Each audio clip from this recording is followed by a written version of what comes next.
일이네요. 네. 4월 11일 저녁 8시 18분 경향신문 선방위가 MBC 김건희 디올백 보도 MBC가 김건희 디올백 보도를 했는데 이걸 법정 제재로 가져갈 것 같대요. 이유가 뭐냐? 백이 아니라 파우치다. 아유, 바이든 날리면이네요 또.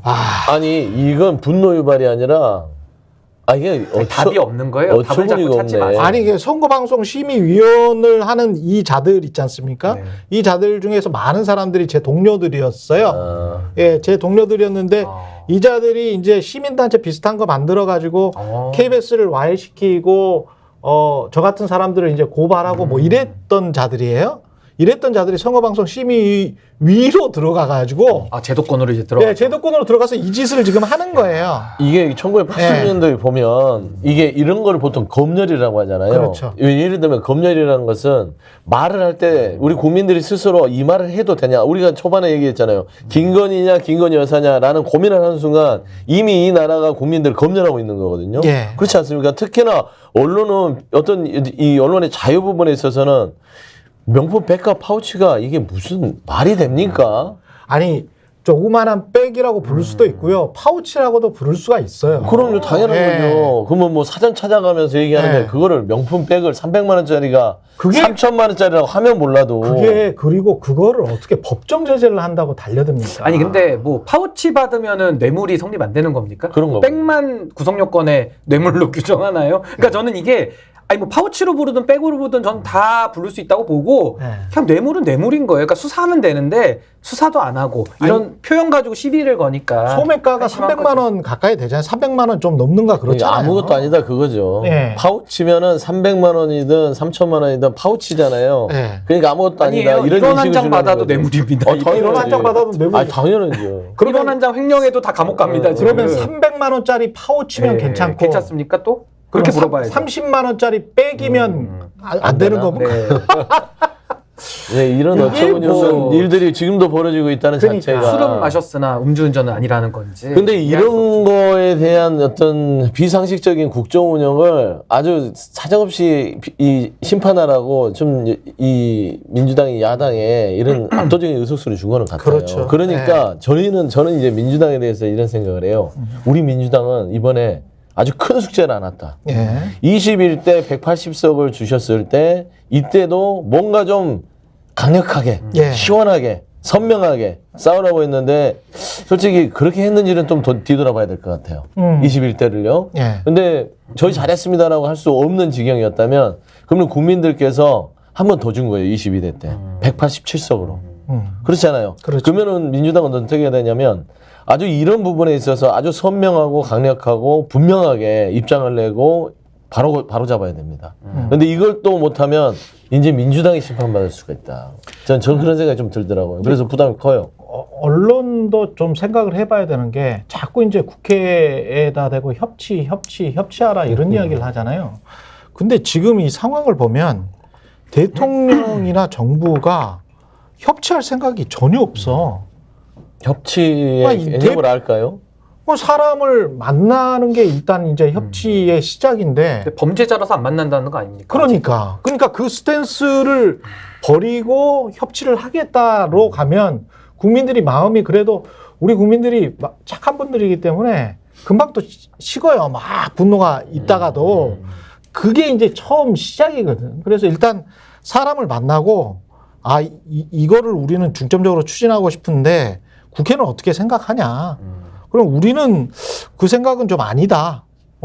그래서 우리는 이거는 해야 되겠다라고 해서 둘이 어떤 바터를 한다든가 이게 현대 정치 아닙니까? 이 윤석열 정부는요. 윤석열 대통령 예. 머릿속은 협치가 아니라 협박만 있어요.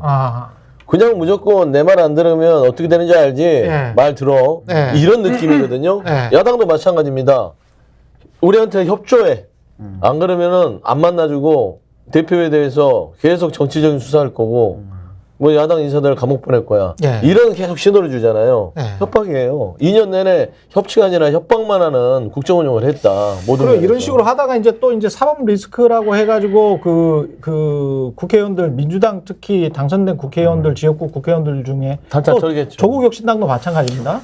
사법 리스크가 있기 때문에 니들이 자중질환에 빠진 거 아니냐. 그러면서 이제 또 몰고 갈지도 몰라요. 그러니까 네. 윤석열 힘을 대통령은 약화시키고. 검찰총장 출신이고요. 한 번도 정치를 경험해보지 않은 상태에서 정치의 최고봉이라고 할 수 있는 대통령 자리의 간분이거든요.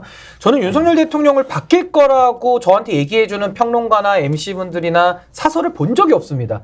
다 안 바뀐다 그러거든요. 대한민국 국민들의. 사람 바뀌면 죽거든. 아니 거의 컨센서스를 이루고 있는데 아직도 이 192석을 국민들께서 한 번 더 기회를 주시고 대화해봐라라고 한다면은 전제와 현실이 모순되지 않습니까? 아니 다 안 바뀐다고 얘기는 하고 있는데 기회는 준다?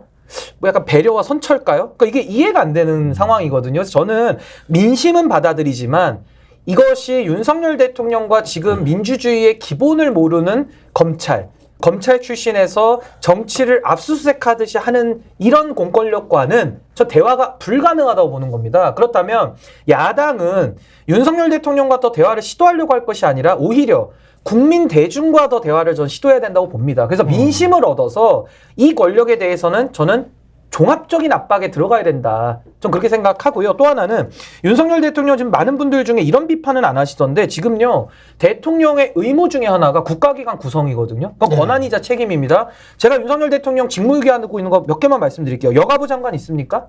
없어요. 지금 특별감찰관 있습니까? 대한민국에? 네. 아니 공수처장과 차장 있습니까? 방송통신위원회는 안녕할까요? 방송통신심의위원회는 어떻습니까? 국가인권위원회는 어떻습니까?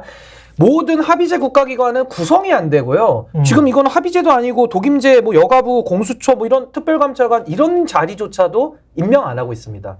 이 대통령 뭐 들어갑니까? 월급 왜 줘야 됩니까? 연봉이 2억 5천인데 연봉을 왜 줍니까? 그리고 임명한다 그래도 다 자기 하수인들 임명할 거거든요. 그럼 그 임명한 의미가 없잖아요. 그러니까 저는 이 직무유기에 대해서 국회가 책임을 물어야 되는데 이번에 지금 뭐 200석이 무너진 상황에서 이 책임 어떻게 묻습니까? 물론 국민의힘 안에도 합리적인 의원들 일부 있습니다. 아주 소수 있는데요. 이번에 본질을 보십시오. 국민의힘의 의원들 중에 21대와 22대가 차이가 있습니까? 제가 볼 때는 원조 윤핵관 호소인에다가 이번에 용산 윤핵관까지 더 들어가 버렸거든요. 급수로 말하면 4급수에서 6급수로 지금 더 바뀐 거예요. 근데 뭘 더 대화를 하고 뭘 더 기다려야 됩니까? 그러니까 이거는 난망한 기대고요. 불가능을 기대하는 겁니다. 의미가 없다는 겁니다. 그래서 저는 이 국민들에 대한 피해를 막아야 되기 때문에 전 여기에 대해서는 민주당도 무거운 책임감으로 윤석열 대통령과 자꾸 대화하려고 매달리지 말고 국민 대중의 마음을 얻는 노력을 더 하셔야 된다. 저 그렇게 생각합니다. 차라리. 스픽스가 말하는 언론입니다. 대세는 유튜브, 그중에서 스픽스. 좋아요, 댓글, 구독, 알림 설정. 여러분이 저희를 사랑해 주시고 우리가 여러분을 사랑하는 4가지 방법입니다.